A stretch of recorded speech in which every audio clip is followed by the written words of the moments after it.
Good evening. I'm Roger Poliers, Habitat and Ecosystem Scientist with the South Atlantic Fishery Management Council and staff responsible for the coral reefs and live hard bottom fishery management plan. Tonight we're here to discuss Amendment 10 to the Coral FMP. I'd first like to just touch on a couple things about the webinar and operations. First of all, to unmute your microphone, you click on the microphone icon. Also, if you would like to ask a question or make a comment, click on the hand icon and we will unmute you. And then you can type a question directly into the text box.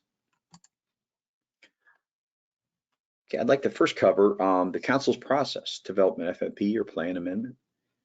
First of all, it starts with identification of a management need. That fishery issue is then scoped, brought to scoping.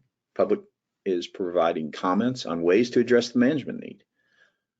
The Council reviews the scoping comments and develops actions and alternatives.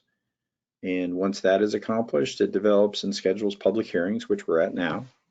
And the public provides comments on the management actions and alternatives. The Council subsequently reviews the input on public hearings and modifies the amendments, selects preferred alternatives, with final approval occurring in the last chance for public comment to occur at the Council meeting. So tonight, I'm here to discuss what is being proposed, why the Council is proposing action, how would the action come about, and how might it affect you, when would the proposed action take place, and then how can you tell the Council what you think and provide comments. Coral Amendment 10 would establish a shrimp fishery access area along the eastern edge of the northern extension of the Oculina Bank habitat area of particular concern, provide limited access to traditional fishing grounds. It would allow bottom trawling for rock shrimp in the shrimp fishery access area, while maintaining the prohibition on use of all other bottom tending gear and anchoring. The Oculina Bank habitat area of particular concern was actually established in 1982, back with the original coral fishery management plan. It was subsequently expanded in 1996-97, finalized, and in Coral Amendment 8 through 2014, further expanded. The Oculina HAPC is located along the east coast of Florida, and fishing with bottom tending gear or anchoring is prohibited to protect the deepwater Oculina coral ecosystem. Rock shrimp are harvested by large bottom trawls. The vessels tow for 4 nets at a time for several hours. Catches of rock shrimp have been variable with storms, abundance, regulations, and other factors impacting landings. The fishery had its best year since 2009 in 2017, harvesting 2.7 million pounds with a value of $4.9 million. Rock shrimp fishermen requested the Council establish a shrimp fishery access area to provide access to a historic trawling area, and indicated that fishery is variable and at times operated just slightly inshore of the northern extension of the Oculina HAPC established in Coral Amendment 8. The proposed shrimp fishery access area is located along the eastern boundary of the HAPC. This long, narrow area are the two alternatives overlapped on the northern, showing on the northern extension of the HAPC.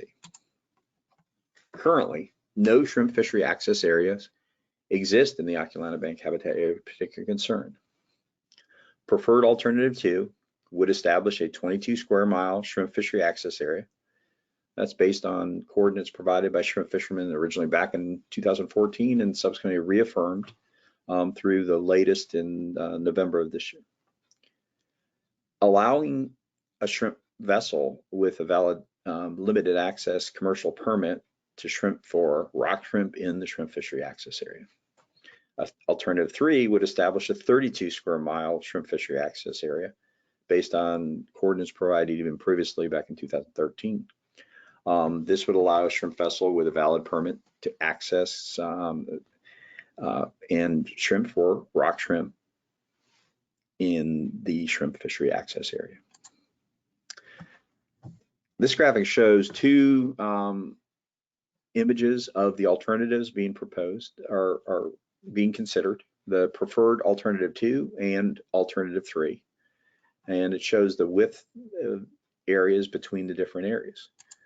A combination kind of gives you a better image of what the comparisons are between the two. And between shrimp fishery access area preferred alternative 2, there's between 500 and maybe 250 meter difference width. It's a narrower proposal being considered. Given this is such a narrow area and being able to want to zoom in and be able to see some of the area, the proposal relative to information on mapping that has been accomplished in 2 different times, 2011 and subsequently in 2017. The images are broken apart in like a northern and a southern component so that you could see this activity. So for preferred alternative 2, along the entire preferred alternative, that area was mapped in 2017 and shows only low relief bottom. In 2011, 2 areas were mapped showing the distribution of Oculina pinnacle systems and verifying those in north and the south. And those were actually provided as support for the development of the actual Coral Amendment 8. Now, zooming into the northern area of preferred alternative 2, we can get a better implication or indication of the connection of the preferred alternative, where again you see the low relief bottom in that. And then if you look at the areas mapped in 2011, the very distinct Oculina pinnacle distribution.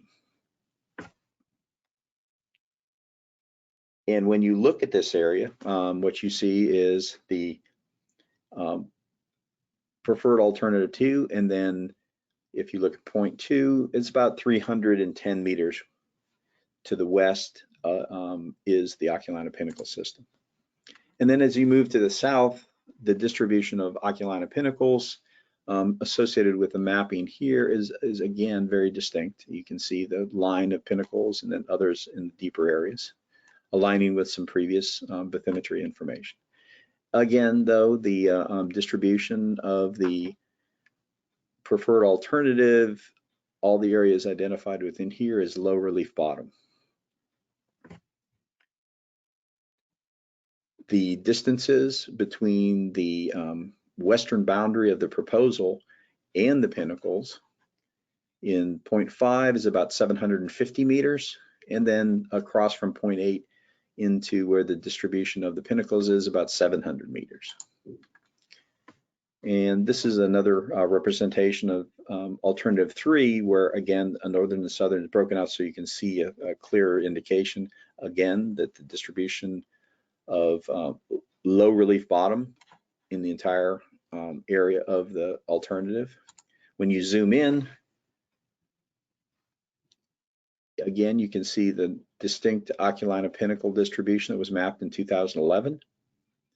And then look at the alternative itself and get an indication of how it is relative to the distribution. Point 2 is approximately 115 meters from the pinnacles. And if you look to the southern area that was mapped, again, the pinnacle distribution is very distinct. And if you look at point 4 is approximately 750 meters to the pinnacles. And 0.5 is approximately 386. So now I'd like to touch on what some of the possible effects of the action would be. Not establishing a shrimp fishery access area would have essentially no negative biological impacts. The preferred alternative and alternative 2 would have negative impacts to deepwater coral habitat, but expected to possibly be low considering a couple factors. Mapping in the area shows that no high relief habitat exists within the distribution of the alternatives. Also, the rock shrimp occurrence and fishing in the area is variable and intermittent, as industry is indicated. They would fish only when they are actually available. And also, fishermen are expected to target rock shrimp in those productive areas along those edges, and most likely in the same areas that they previously trawled, and subsequently those would be potentially already impacted if there was anything there. Now, there are chance for some direct impacts to unmapped low relief habitat if it exists.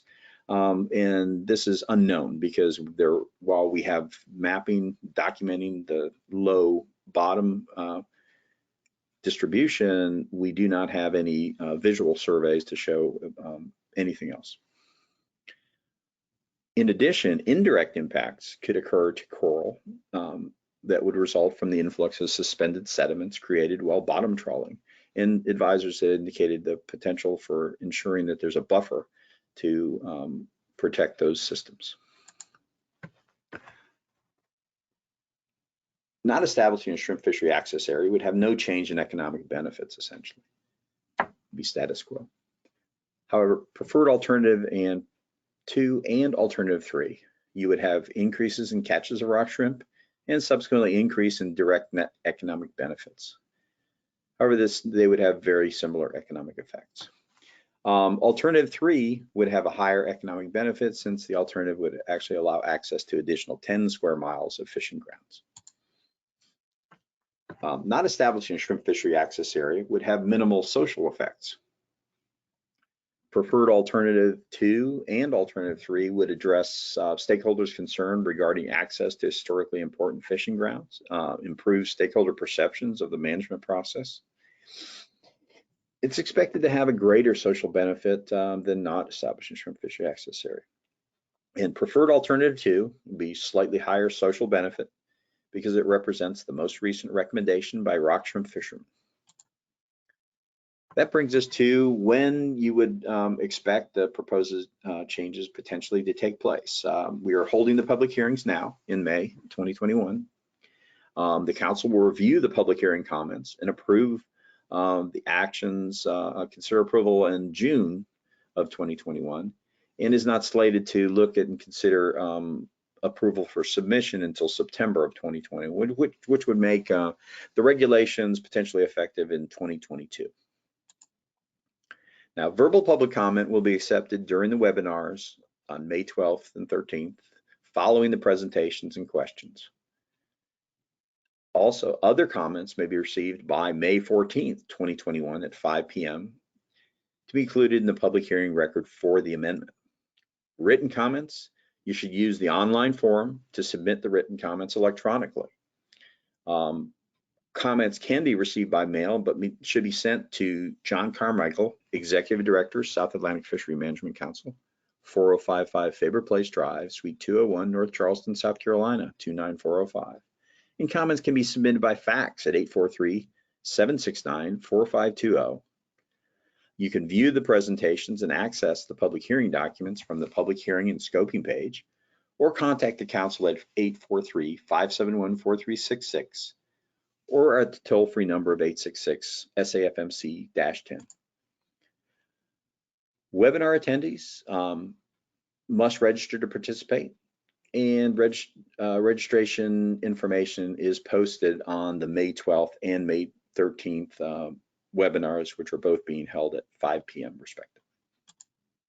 Thank you, and I'll take any questions, and please remember, provide your comments during the comment section if you would like those submitted into the record.